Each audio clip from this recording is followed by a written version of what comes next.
Shalom, shalom, shalom. Today we're going to discuss a few things that have been on my mind. Some of the things are patience, and I think Father is working on me in that. You know, Abraham was promised a child, and that child took 40 years to come to fruition.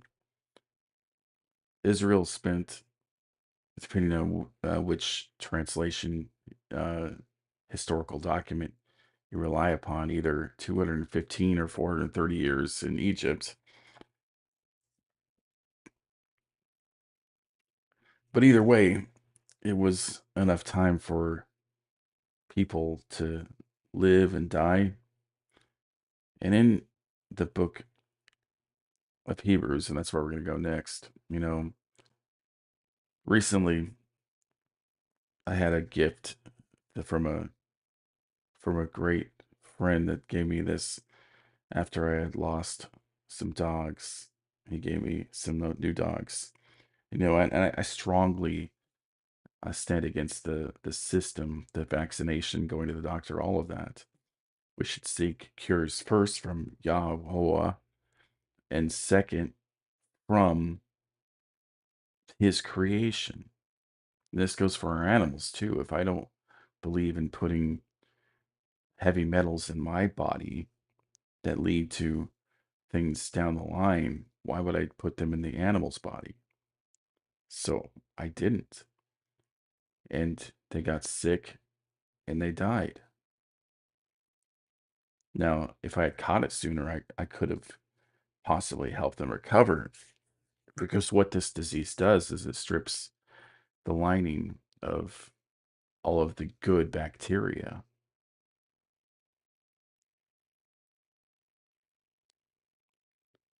There was nothing left for them to hold on to.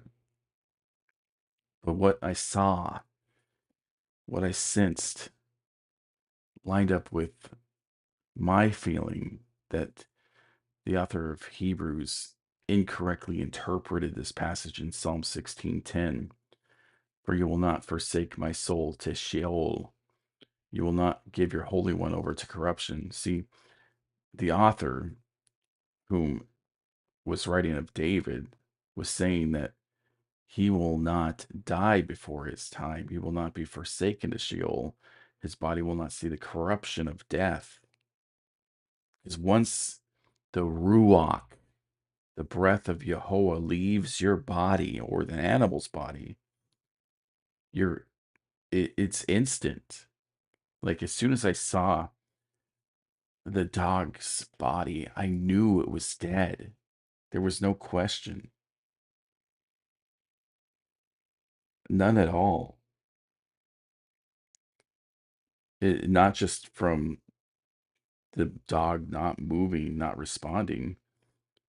The flies were instantly on the eyes, on the mouth, and on the other orifices of the body instantly. And this is what would have happened with Jesu on the cross. And this is why in the synoptics, the centurions have no question that he's dead, and they don't stab him in the side. As soon as he died, the stench of death would have been on that body.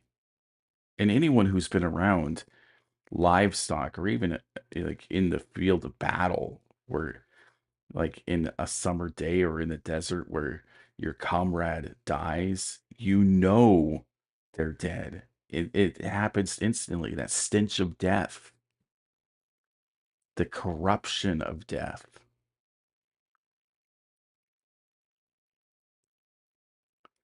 And even, like, I don't know how in the first century they fell for this mistake from the author of Hebrews.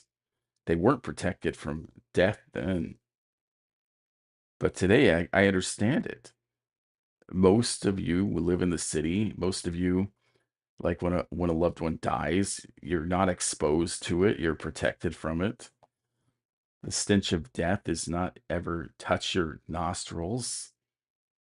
You don't understand this because you live in a protected and comfortable world. Shalom, sister.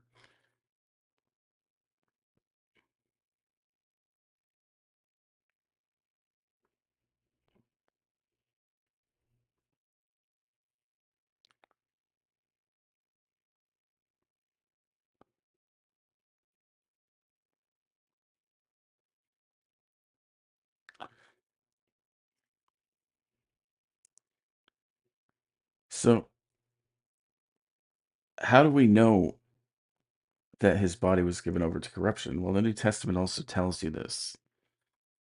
Remember in the Gospel of John, when the sister of Lazarus asks for him to resurrect Lazarus, what does she say? The body stinketh. We can't open the tomb.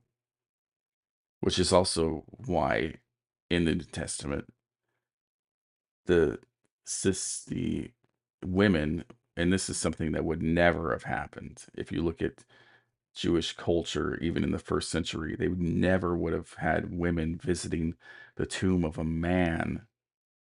Never would have happened.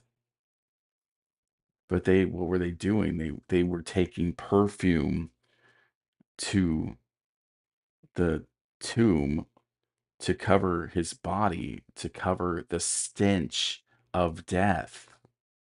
And again, why would they care on the third day to do this? Because it was just part of the narrative. This is what they were using to drive the narrative forward. But the stench of death would have been on his body, the corruption of death. The fact that he died, his body was instantly corrupted by death. But you don't understand because you don't know the character of Yehovah. Like Psalm 118 is another one that I absolutely love, right? And it's another one where, it's talking about being surrounded, being afflicted by your enemies, right? From my distress, I called upon Yah. Yah answered me, and I set me in a large place. Yehovah is for me. I will not fear. What can man do to me? Yehovah is for me from those who help me. Therefore, I will look in triumph on those who hate me. Yes, it does, yeah, sister. Absolutely. This is my point. There's no way they would have done what the New Testament said. They wouldn't have visited the tomb.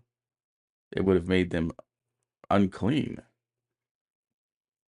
Yehovah is for me among those who help me. Therefore, I will look on triumph on those who hate me. It is better to take refuge in Yehovah than trust in man. And remember, uh, oh, I didn't mean to do that. Let's try that again.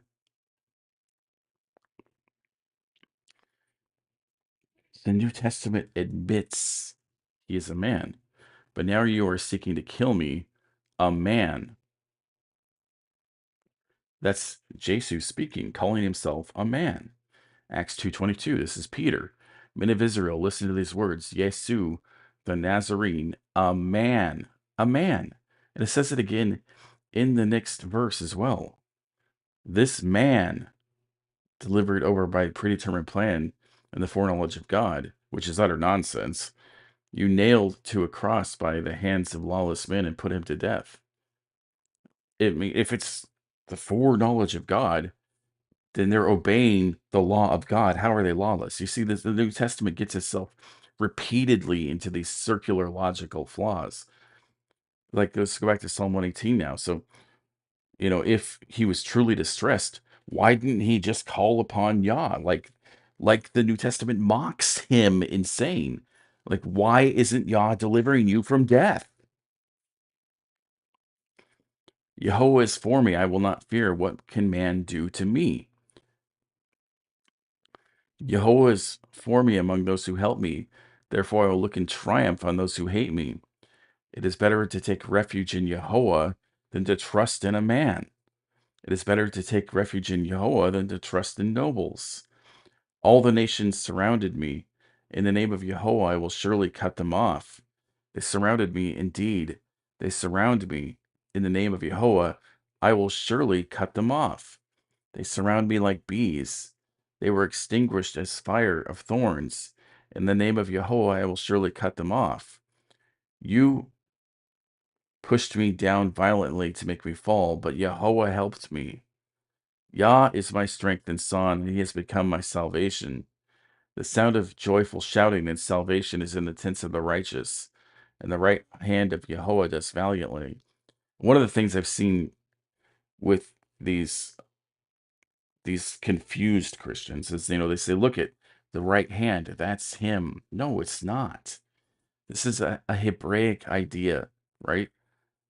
What is the right hand of Yahweh? Is this a separate being? Is this the man of the New Testament? Is his right hand? Remember, we just showed from the New Testament that he was a man.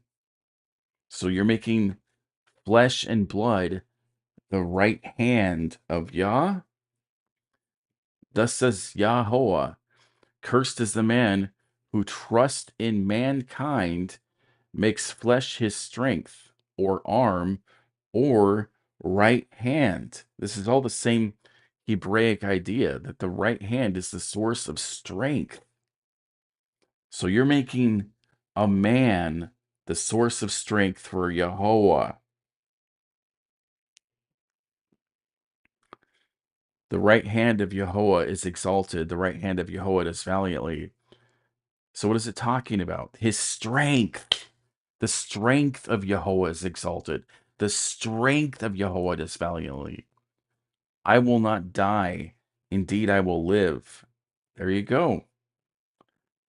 This afflicted servant says, I will not die. That he will not see the corruption of death. His soul will not be forsaken to Sheol. And I will recount the works of Yah. Yah has disciplined me severely, but he has not given me over to death.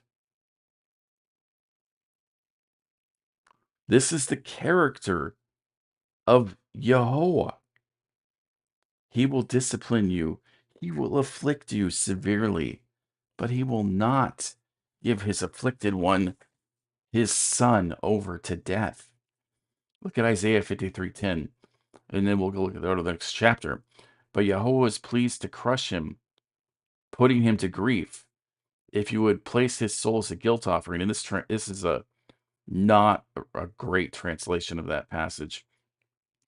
He will see his seed, and he will prolong his days. How will his days be prolonged if he's put to death before his time? How will he see his seed, his children, if he's put to death before he's even married, like the New Testament shows? And when you realize that, you realize this can't be about the New Testament. It can't. And then you go to the next chapter, which is also about the afflicted servant. Shout for joy, O barren woman, who has not given birth. Break forth into joyful shouting and cry aloud, you have not been in labor. For more numerous are the sons of the desolate one than the sons of the married woman, says Jehovah. Enlarge the place of your tent. Stretch out the curtain of your dwellings. Do not hold back. Lengthen your cords and strengthen your pegs. For you will spread abroad to the right and to the left, and your seed will possess nations. How will his seed possess nations when he had no children? Well, they spiritualize it. And this is like this bizarre thing I've noticed among the Talmudists and the Christians. The Talmudists take things that are spiritual and make them physical, and take things that are spiritual and make them and take things physical and make them spiritual. The Christians do the opposite. They take a physical promise like this and they spiritualize it. No longer is it actual children possessing the nations, right?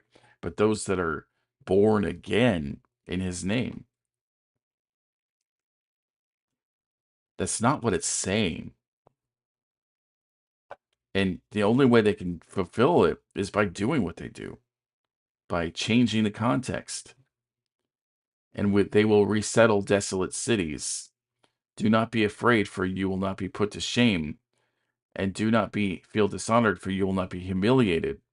But you will forget the shame of your virginity, and the reproach of your widowhood will be no more. For your husband is your maker. So if Jesu is the afflicted servant of chapter 53, does that mean that his husband is Yahweh? Because that's the context here.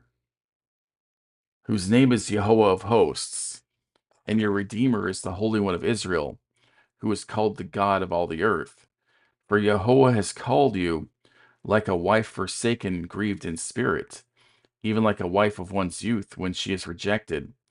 Says your Elohim, for a brief moment I forsook you, but with great compassion I will gather you. In a flood of fury I hid my face from you for a moment, but with everlasting loving kindness I will have compassion on you, says Yahweh your Redeemer. For this is like the days of Noah to me. And this is an interesting, one of those many inversions you run across, actually comparatively looking at the text. Because remember, the New Testament uses the days of Noah like a negative thing. It will be like the days of Noah before the Son of Man returns, right? That people will be married. Oh my God, that's terrible. They're being married and given in marriage. Terrible. When I swore that the waters of Noah would not overflow the earth again. See, it's used in a positive way. The days of Noah is a sign of mercy. So I have sworn that I will not be furious with you, nor will I rebuke you. For the mountains may be removed and the hills may be shaken, but my loving kindness will not be removed from you. My covenant of peace will not be shaken, says Yahweh, who has compassion on you. O afflicted one, storm tossed and not comforted, behold, I will lay your stones in antimony, and your foundations I will set in sapphires. Moreover, I will make your battlements of rubies and your gates of crystal, and your entire wall of precious stones. All your sons will be taught of Yahweh, and the peace of your sons will be great. In righteousness you will be established. You'll be far from oppression, for you will not fear, and far from terror, for it will not come near you. If anyone fiercely attacks you, it will not be from me. See this?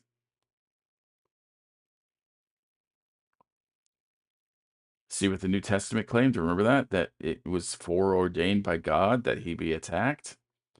Uh-oh. Whoever attacks you will fall because of you. Behold, I myself have crafted the craftsman who blows the fires of coals and brings out a weapon for its work. And I have created the bringer of ruin to wreak destruction. No weapon that is formed against you will succeed. Yet he died. It succeeded. You can say, well, the resurrection. No, this isn't about death and resurrection. It's not. You can misappropriate it all you want. That's not what it's about. And every tongue that accuses you in judgment you will condemn. This is the inheritance of the servants of Yahweh, and their righteousness is from me, declares Yahweh. It's not about death and resurrection. It's not about a man that his enemies succeeded and put him to death so he could be resurrected 3 days later. It's not what it's about. It was about Israel during the time of the Babylonian exile, that even though he let them succeed for 70 years, it would not be forever. All right, so now let's go back to Psalm 16. You will make known to me the path of life. What's the path of life? Torah. I mean, that's Torah, right? Deuteronomy 30,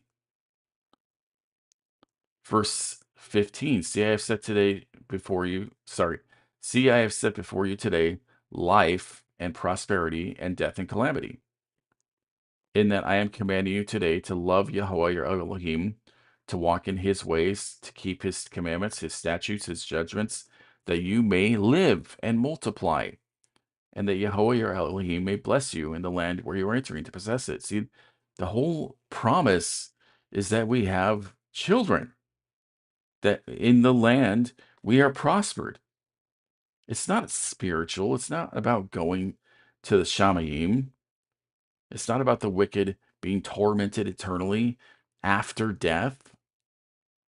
None of that was in Torah. None of that is really in the prophets, as I'm showing.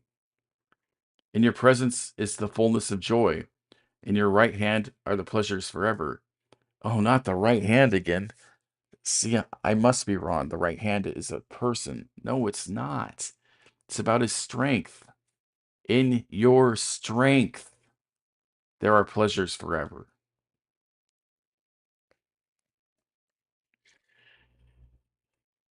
You know, it's not something that you can make someone see. And this is important to realize. No matter how much you show the proper interpretation of these passages, like of what the New Testament is actually teaching, you can't make someone see it. Even reality can't make someone see it. You know, how often do you see it like Christian die and all their family grieves? Don't they believe that person is going to heaven? Yet they're all weeping, gnashing their teeth. Why?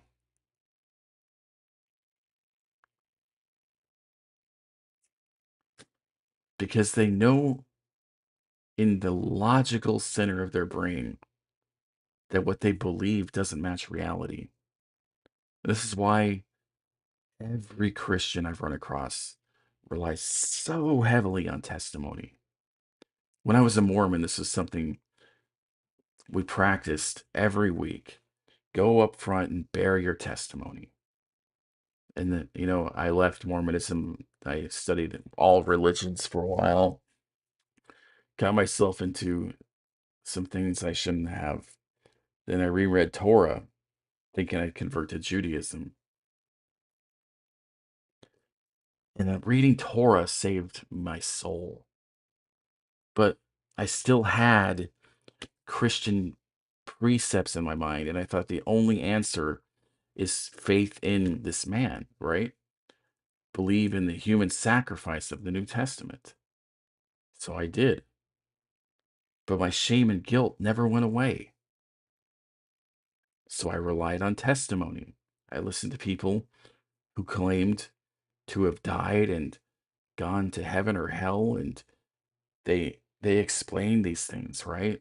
But each testimony, if you really listen to them, they aren't the same. And there are these things, and this is something I don't think Christians realize, even among exorcism. There are exorcisms in Islam. There are exorcisms in Mormonism and Catholicism. You know, how come only these testimonies and these witnesses are only true in the denomination of your choosing? So that when a Muslim dies and he sees Allah, it's not true. When a Jewish woman is struck by lightning and dies and sees the other side, it's not true. Only the ones that you believe in are true. This is why I don't put faith or stock in any of that stuff anymore. None of it. Testimony can be true. A perfect example of this is things I've seen in my life after pursuing Yahweh alone. When I saw that he didn't fulfill any of the messianic prophecies, I wept. It really did make me sad. I didn't want what I was seeing to be true. I didn't want it to be true because, I had prayed in his name and seen people healed. How could it be true that he didn't fulfill any of the messianic prophecies? I wept and I asked, I said, Abba Yah, I, I don't want to believe this. I even wept. Like, I don't want this knowledge.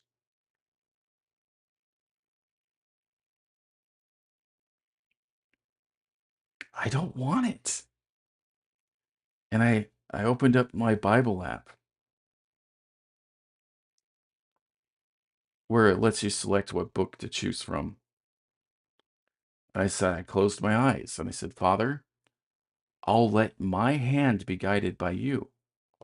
Open it up my eyes to what he is. Tell me, who is he? And it opened up to 2 Kings 18. And when I saw that, I wept more because I knew then what he was and what I had to do. The 2 Kings 18 is about Hezekiah. It happened in the third year of Hoshea, the son of Elah, king of Israel. Hezekiah, the son of Ahaz, king of Judah, became king. He was 25 years old when he became king, and he reigned 29 years in Jerusalem. And his mother's name was Abi, the daughter of Zechariah. And he did what was right in the sight of Yahweh, according to all that David his father had done. He took away the high places, shattered the sacred pillars, cut down the Asherah, and he broke in pieces the bronze serpent that Moshe had made. For until those days the son of Israel was burning incense to it, and called it the Nehushtan. When I read that, I knew, because, I have read the New Testament multiple times, and Father has given me this ability to memorize things, to connect things. John 3:14, what does he say? As Moses lifted up the serpent in the wilderness, even so the Son of Man must be lifted up. So he's calling himself the bronze serpent, the image on the pole, right? And this is something they acknowledge. If you look at, like, Numbers 21, Moses builds a bronze serpent. Great. But if you look at 2 Kings, Hezekiah destroys it because it led the people into idolatry. So I have to ask, like, why would Yahweh, who in Deuteronomy 4 tells us that he appeared without form to keep his son Israel from becoming idolaters and making an image to represent him, why would he, after his son went into idolatry with an image made by Moses that the people looked on upon to be healed, why would he then rebuild an image that led them into idolatry? Christians can't answer that question. They'll always deflect and go to some other topic. And just recently, I was asking for a sign about some personal issues in my life, and I wasn't seeing what I wanted to see. Is like, Father, are you gonna? Can I ask for a sign? So I took a physical Bible. I was like, all right, I'll open it up to what you want me to see. It opened up to 2 Kings when Elijah is taken to heaven, right? Now, what happened when Jehovah was about to take up Elijah by a whirlwind to heaven? That Elijah went with Elisha from Gilgal, and Elijah said to Elisha, "Stay here, please, for Jehovah sent me as far as Bethel." But Elisha said, "As Jehovah lives and as your soul lives, I will not forsake you." So they went down to Bethel. Then the sons of the prophets who were at Bethel came out to Elisha and said to him, "Do you know that Yahweh will take away from you your master over you today?" And he said, "Yes, I know." And he'd be silent. And Elijah said to him, "Elisha, please stay here, for Yahweh sent me to Jericho." But he said, "As Yahweh lives, as your soul lives, I will not forsake you." So they came to Jericho. Then the sons of the prophets who were at Jericho approached Elisha and said to him, "Do you know that Yahweh will take away your master from you today?" And he said, "Answer, yes, I know. Be silent." Then Elisha said to him, "Please stay here, for Yahweh sent me to the Jordan." He said, "As Yahweh lives and as your soul lives, I will not forsake you." So the two of them went on. Now 50 men of the sons of the prophets went and stood opposite them at a distance. But the two of them stood by the Jordan. And Elisha took his mantle and folded it together and struck the waters. and they were divided here and there, so the two of them crossed over on dry ground. Now, this is an interesting thing, I've also wanted to discuss for a while, and, this might be a good time to take a little uh, detour to that topic, right? Because if you go to the New Testament, what does it say about this? For I do not want you to be unaware, brothers, that our fathers were all under the cloud and all passed through the sea, and all were baptized into Moses in the cloud and the sea. And you read this so you believe it. They were baptized just like me, right? And this is something repeated by First Peter 3 about Noah, who were once obedient when the patience of Elohim kept waiting in the days of Noah during the construction of the ark, in which a few, that is, 8 persons, were brought safely through the water. Corresponding to that, baptism now saves you. So, again, connecting what happened to Noah and those on the ark with what? Immersion in water, baptism. But is that true? I mean, if you look at what actually happened, and this includes Elijah here, Noah and his family were on the ark. They weren't immersed in the water. Who was immersed? The wicked. The wicked that did not repent and did not enter the ark were all, quote unquote, baptized. Noah and his family stayed dry and protected in the ark. Go to the other one, the division of the Red Sea, right? Were the children of Israel immersed in the water, or were they dry? They remained dry. They woke, it even says they walked on dry land. But what happened to the Pharaoh and his army? After the Israelites safely crossed, the waters immersed the Pharaoh and his army. They were baptized. It wasn't Israel that was baptized, it was the Pharaoh and his army.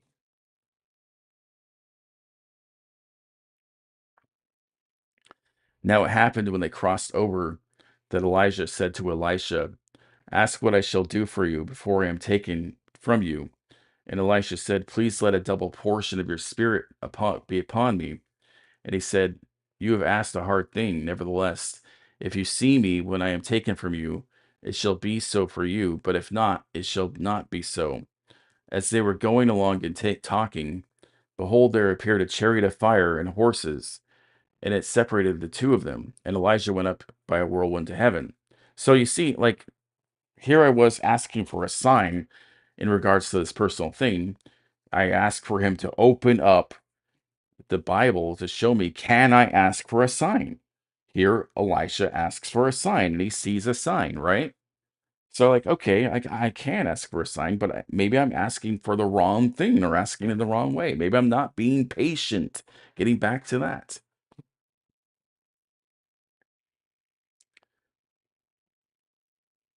And then it struck me, because one of the things in the New Testament that they use to claim he went to the right hand of Jehovah is that he ascended to heaven, right? After the resurrection. Elijah didn't even die. He didn't see the corruption of death. He didn't go to Sheol. He went straight to the Shamayim.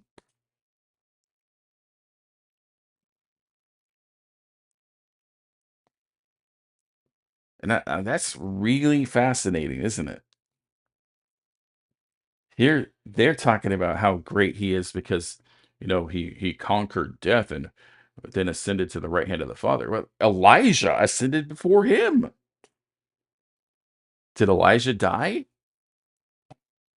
Elijah didn't have to be resurrected. Enoch is the same way. Genesis 6, right? Genesis 6, it says that, where is that at? Oh, sorry. I think it's actually in Genesis 5. Yeah. Enoch walked with God and he was not, for God took him. Enoch, according to this passage and, standard interpretation, He didn't die. He didn't go to Sheol. He was ascended to the Shamayim to be with Elohim.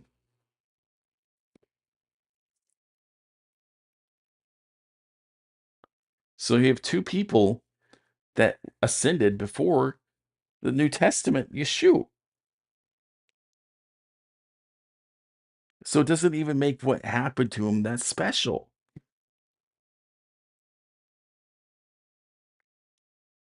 And if you look at Elijah, the reason they believe he's coming back, and this comes from the book of Malachi, and the Jews heavily focus on this. In their Seder, they set out another serving, believing Elijah is going to come. And I remember as a Mormon, my mom and her sisters believe this about three Mormon men. And this may be hard for some of those that are not Mormon to understand. So Mormon doctrine teaches that Jesu, after he ascended, he came to the American continent and spoke to the lost tribes over here. And over here, he had 12 additional disciples and taught them, and then he ascended to heaven. And he asked each of these disciples what they want before he ascended, and three of them said they don't want to taste death. So, Mormon doctrine, they believe that these three men are still wandering America waiting for his return. So, just like, the Jews have, they set up a cup for Elijah, the Mormons have this, and it's not official doctrine, but some of them, like my mom and her sisters, they believe that these three men are wandering around, and they pray that these three men come and visit them, or they wander around the city they live in looking for them.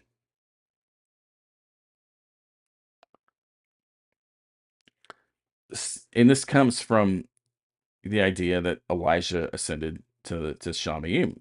I mean, if we believe that, I stand kind of a middle ground on that issue.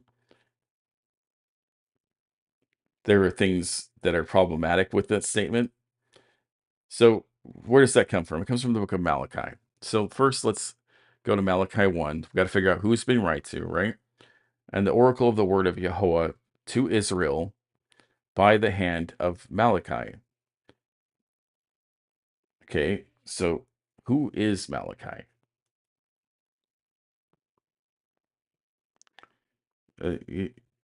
He's strangely, right? Just like the New Testament claims of Melchizedek, he doesn't have a father. Who is he? Whose son is he? And this matters. Genealogy matters.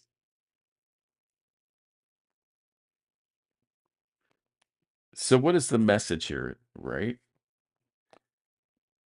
There's a lot of stuff in here that's really good. And I just recently reread this. The son honors his father. And, this is a verse I love to show Christians, because they don't honor the father, they honor the quote unquote son, right? And if he is master, he is your sole master, but they have two masters. They have the father and the son. And suddenly the verse he speaks is not true. If a man has two masters, he's double-minded. He can't serve both. He'll love one and hate the other. It talks about how they presented defiled food upon the altar, which is a great verse, right? Because they present sacrifices that are lame, are sick, are bruised. Would you bring these to your governor? Would he accept it? No, but they present their bruised, their whipped, their beaten, their crown thorned man as a sacrifice.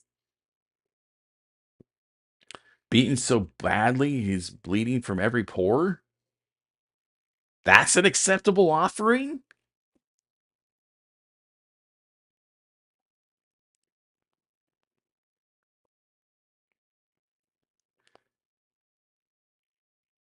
And then in chapter 2, he goes on, he talks about how they profane the covenant, and they married foreigners who worshipped foreign gods.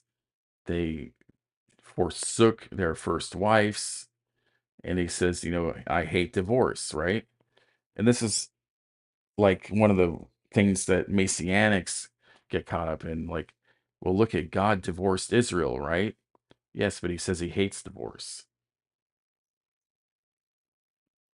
And he won't deal with them treacherously. Look at Jeremiah 3, right? So that's where he talks about the divorce of Israel. And now I saw the adulterers of the faithless Israel. I had sent her away and given her a certificate of divorce. So, like, oh, the only thing we can do about that is kill the son. Like, how are you getting that from Torah or from any of the prophets? You're not. It's from Paul in Romans 7. Shalom, brother. But if you go on here, what does he say toward the north, toward Israel? Does he say they have to return through the death of the son? No, he says, return faithless Israel. What do they need to do to return? And I had someone who's asking me this question over and over and over again. What do they have to do to return? What do they have to do to return? Return. That's all it says. They just can return. And then confess their iniquity, forsaking it, that they transgressed against Yahweh, and then he will forgive them. He will gather them back. All they have to do is return. There's nothing about them offering the son as a sacrifice.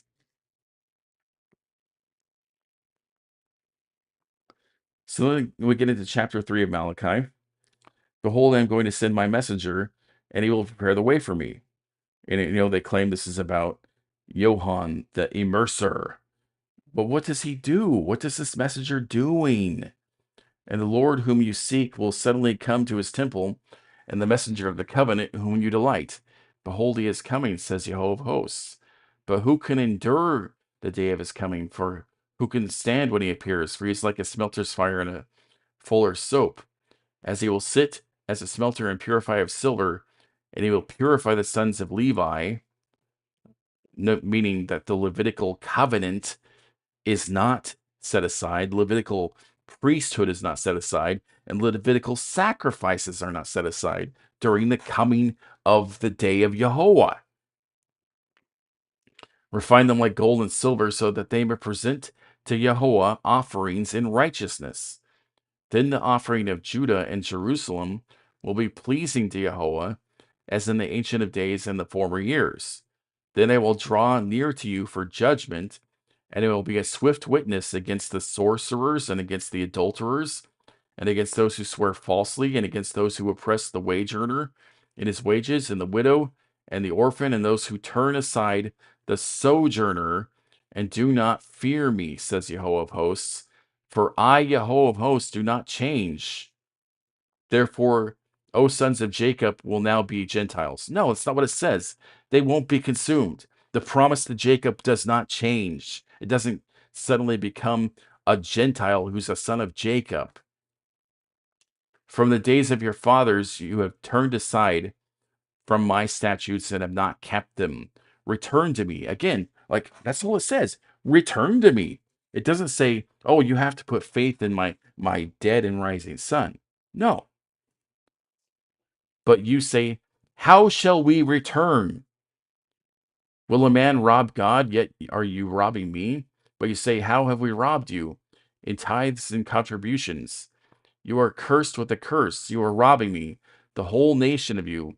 Bring the whole tithe into the storehouse, so that there may be food in my house, and test me now in this, says Jehovah of hosts. Well, if I will not open up for you the windows of heaven and empty out for a blessing until it is beyond enough, then I will rebuke the devourer for you, so will not corrupt the fruit of the ground, nor will your vine in the field fail to bear, says Jehovah of hosts. So all the nations will call you blessed, for you shall be a delightful land, says Jehovah of hosts. Your words have been strong against me, says Jehovah. But you say, what way have we spoken against you?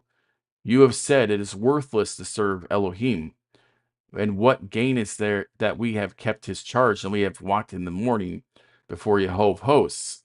So now we will be called the arrogant blessed. Not only are the doers of wickedness built up, but they also test God and escape. And those who have feared Yahweh spoke to one another, and Yahweh gave her heed and heard it. And a book of remembrance was written before him for those who fear Yahweh and who think upon his name. And they will be mine, says Yahweh of hosts, on that day that I prepare my own treasured possession. And I will spare them as a man spares his own son who serves him. And this is what I read. It was like, oh, that just destroys the New Testament. I mean, why would Father Yah not spare his own son that serves him? Why would obedience lead to his early death?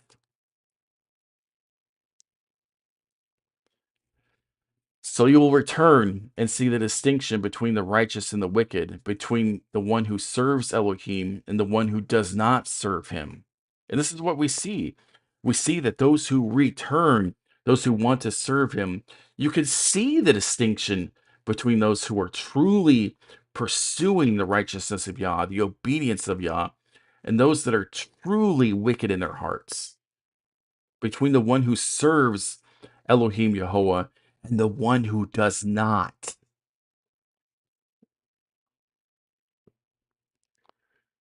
For behold, the day is coming, burning like a furnace, and all the arrogant and every worker of wickedness will be chaff. And the day that is coming will set them aflame, says Jehovah of hosts, so that it will leave them neither root nor branch. But for you, fear my name, the Son of Righteousness will rise with healing in its wings, and you shall go forth and skip about like calves from a stall, and you will tread down the wicked, and for they will be ashes under the soles of your feet on the day which I am preparing, says Jehovah of hosts. This is not something that happened in the first century. The righteous followers of Yah did not tread under the ashes of the wicked, tread over the ashes of the wicked. Remember the Torah of Moshe, my servant, even the statutes and judgments which I commanded him in Horeb for all Israel. Did Christianity lead people to remember the Torah? No.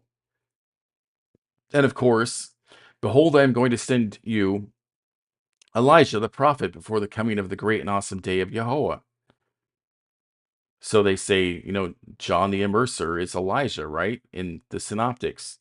But then John, which was written later, says, no, no, no, John's not Elijah, because the author of John understood that Elijah, that spirit, that anointing, is got to be Jesu.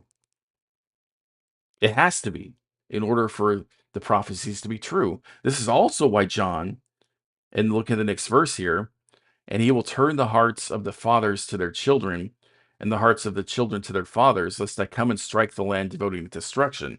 Right? This is also why the synoptics, he says, do not think I have come to bring peace, but the sword, to turn the father against the son, and the son against the father. So how could this be fulfilled then? Well, simple. John will just write that out. He never said it in John's gospel. And he says, peace I leave you. So suddenly he's come to bring peace. He's come to unite the son to the father and the father back to the son. It's a completely different message. So either you throw out the synoptics or you throw out John, or you throw out both and follow Yahweh, Hoa. That is what the text should lead you to do. If he's not leading you to remember the law of Moses, to restore your relationship to your father and the children to their fathers, that they honor their father and mother, that they don't forsake them even when they die, that, let the dead bury the dead, right? No, if your parents die, you have to go there unless you're under a Nazarite vow, which isn't even possible right now. It's so simple. What can I do to return to Yah? Return to him. That's it. What can you do? return to Yahweh. That's all you have to do. You don't need men, you don't need teachers. And look at the witnesses and the testimonies I presented in my life. How even the death of my dogs showed me why he saw corruption. If you're truly seeking Yah, he will lead you to the pure waters. He will help your heart become pure, and he will help you see what is true and what is not. Shalom. Yah, help me to be a more obedient servant, that I can present truths that you have shown me. Help those that are living now because you've shown them this truth, that now they're unequally yoked, that now they're in a relationship that doesn't match you, that they still stand for truth, that they don't bend a knee to the idol. Help them to stand for your righteousness and only bend a knee to you, Yahweh. Amen.